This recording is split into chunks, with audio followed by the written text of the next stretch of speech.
Hey guys, this week I did a skit at the beginning of this video. It's meant to be funny, to show you the difference between Sophie, the average person who decides to get a bird last minute, and Ivy, someone who is had birds for a while now and has done a ton of research and knows that the things the pet store advertises to you and tries to convince you to buy is not really the things that you should be buying for your bird. So I hope you guys enjoy this.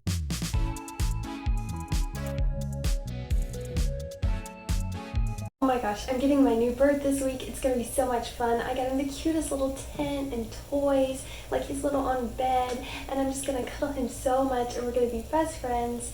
And I have the cutest name picked out. I can't wait.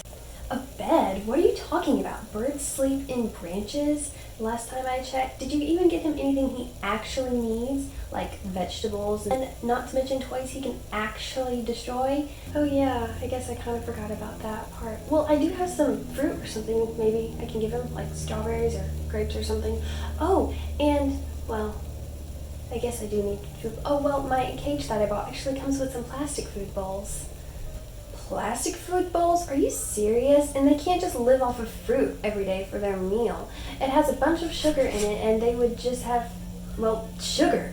Oh, well, I guess you're right, but that's fine. I can mostly just feed them these seeds anyway because I really don't have time to stand in the kitchen that much and, well, cut up fruit and vegetables and stuff like that, you know? It just takes way too much time. Oh my gosh, is that food dye? That's ridiculous. What seeds? Why on earth would a parrot need food coloring added to its food? And yes, you have to chop up vegetables. That's part of their diet.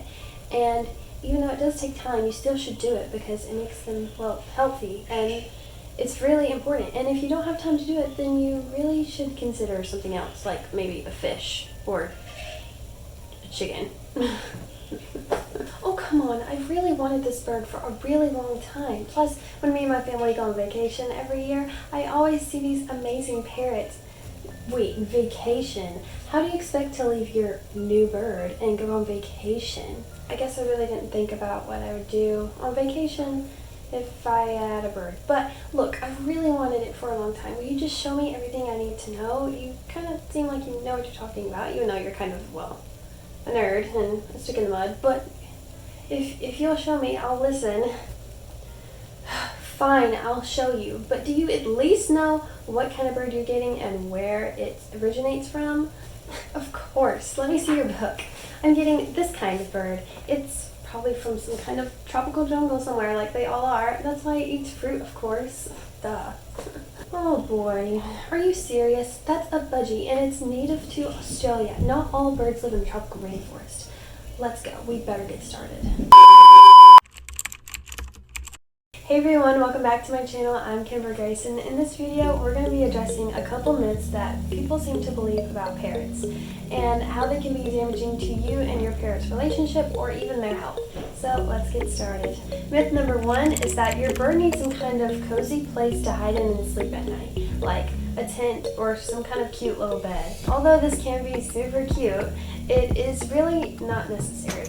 A lot of pet stores and places online market these as something your bird needs to feel safe at night, and the reality is it's just not worth it, your time or money. What a parrot needs to sleep at night is a nice, quiet, dark room with a few perches for them to hang out on. What these so-called beds are mimicking to your bird is a nice, cozy nest. And we really don't want your bird to have a nesty area because then they get super hormonal and a lot of behaviors come along with that you just don't want. And people portray those behaviors as super cute or, oh, he just likes his bed or whatever, but it can be really damaging to their health. So make sure that you avoid anything in your cage that resembles a nest area or something like that.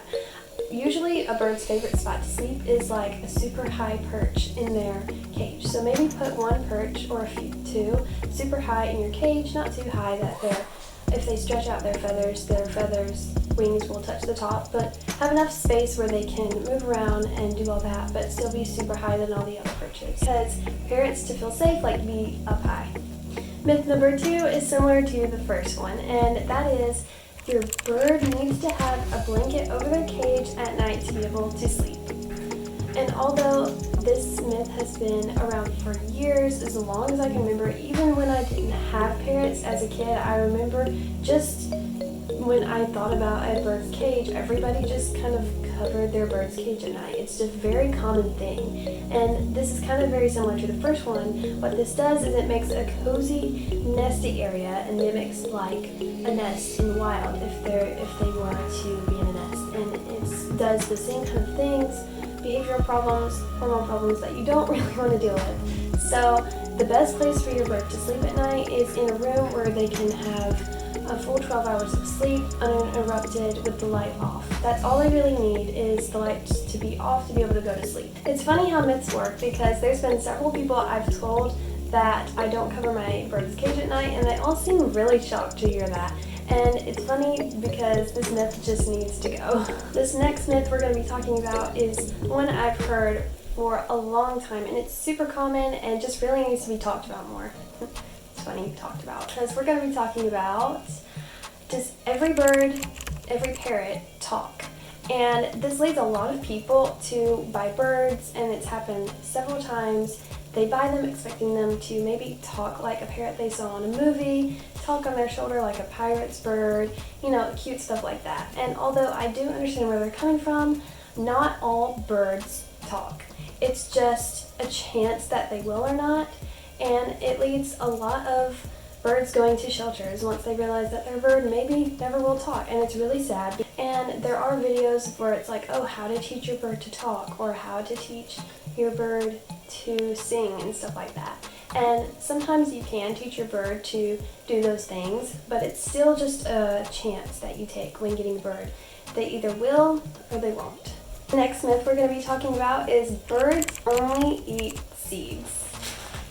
And although you see birds in the wild mostly eating seeds, if you put out bird feeders, what are they eating? They're eating seeds. What do you see on cartoons? Most of the time, their favorite thing to eat is seeds. And although I did believe this from the beginning as well, it's not the best route to go with your bird, because it's not the healthiest, and it also leads to frustration and people rehoming their bird, because a lot of people will get the cheap, easy seed from the pet store, fill their bird's bowl up with that, and then it leads to the bird full because it's got all the treats that it wants, and then they can't train or interact with their bird because their bird is full on, well, sugar and die. I mean, would you want to go eat chocolate cake after eating a huge slice of chocolate cake? Probably not. So what parrots usually need to thrive on is a balanced diet. So I feed my parrots seasonal feeding system from Bird Tricks, and then I feed them their pellets in the evening. You can check out my other two videos I have on the seasonal feeding system and the Bird Tricks pellets. So this next myth has to do with diet as well, and this one is super common, and I even thought this too. So when you think of tropical rainforest, you think of fruit and just like this tropical, amazing environment.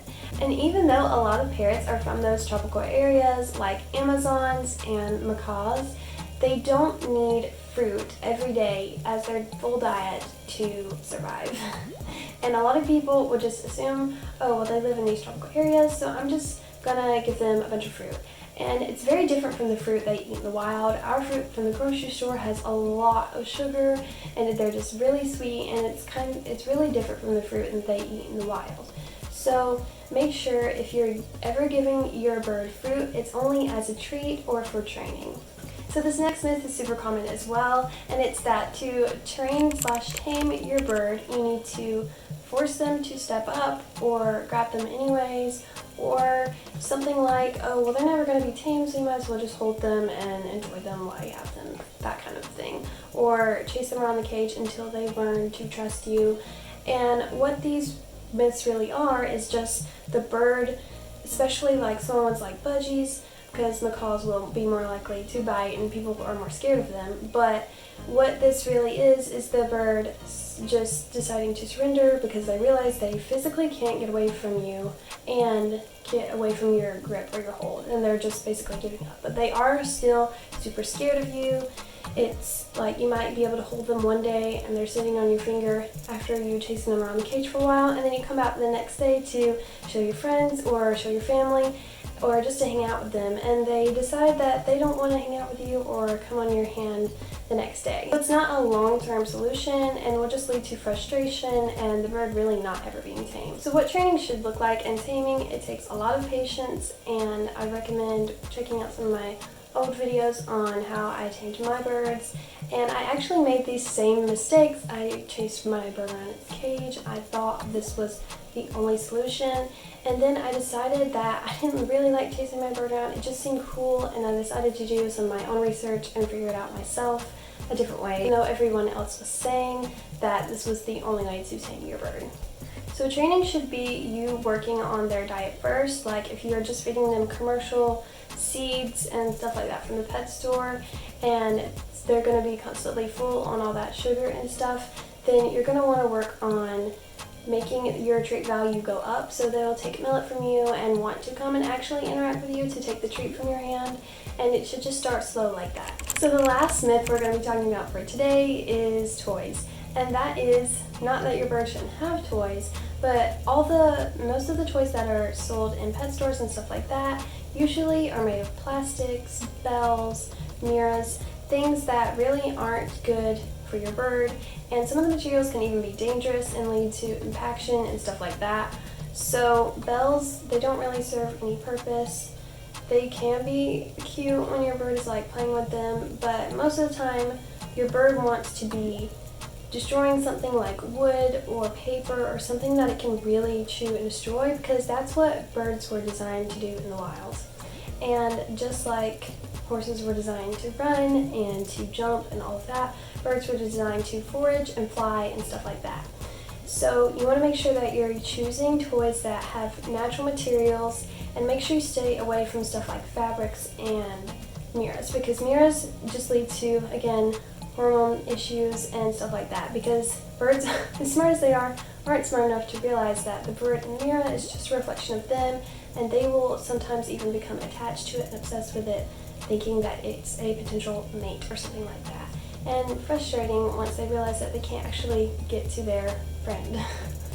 So make sure you just stay away from plastics and stuff like that, and be looking for things with like wood, paper, natural materials, and things that your bird can actually play with and destroy.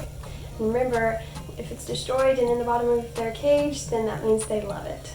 And a lot of people will also say, oh, but they've had this toy for years, it's their favorite toy. Well, if they've had it for years, it's been hanging in their cage for years, and they haven't been able to destroy it because it's made out of plastic, it's probably really not their favorite toy. Thank you guys for watching this video. I hope this helped you realize that some of these myths you've heard over the years maybe aren't true, and now you can hopefully help your bird improve some of the things in their cage. Wow, I didn't know all that and realize that most of these things were myth. I thought all of this stuff was true. I need to go do some more research before I'm ready to get a bird. Thanks for showing me all this cool stuff. Glad I could help. Oh boy, she has a lot to learn. Still, people. I need to go talk to my bird now. What are you looking at? Go away.